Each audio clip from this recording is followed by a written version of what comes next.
on, Naked Friends? Today we're going to talk about the snatch grip deadlift.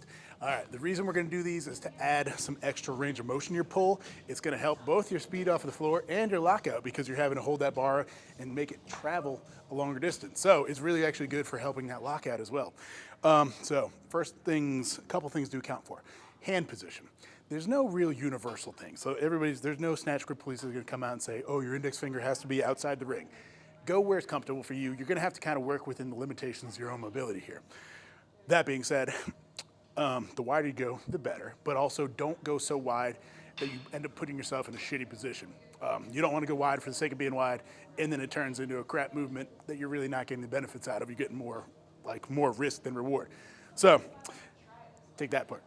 Point two, foot position. So you might find that, so when you basically set up for the snatch grip, you're going to get your butt a lot lower than you normally do on a normal deadlift. So you might have to compensate a little bit. Now for me, that usually looks like bringing my feet in a little bit and toes out. So I'm able to squat a little lower, get my knees out of the way, and still pull in and keep my chest high. So you want to think butt low, chest up, so somebody looking across from you can read your t-shirt. Head up. Like, you ever seen like an Olympic person do a snatch grip? Like, they're very low up and their chest is very high. That's how we want to pull these.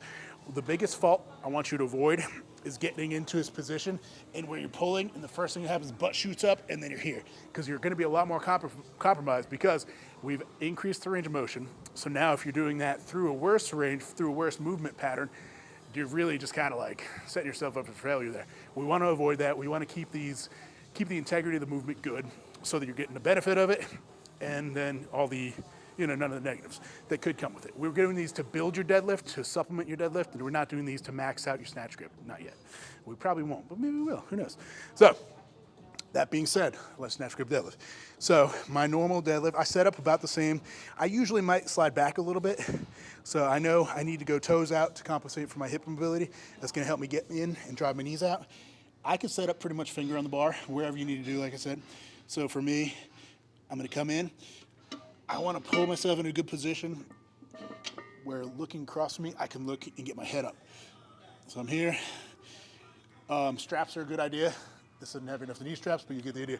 And you want to drive in. Think about hiding if somebody's going to come up behind you and tickle your armpits, you want to lock those lats in and almost hide your armpits. So that's going to be a good way to keep your lats tight and set yourself up from the floor. So I'm down, I'm here, I'm up, and I'm thinking about initiating the pull off the floor with my quads.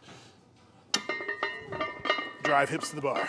Down with that hinge, bend the knees, set up again, pull that chest tall, up.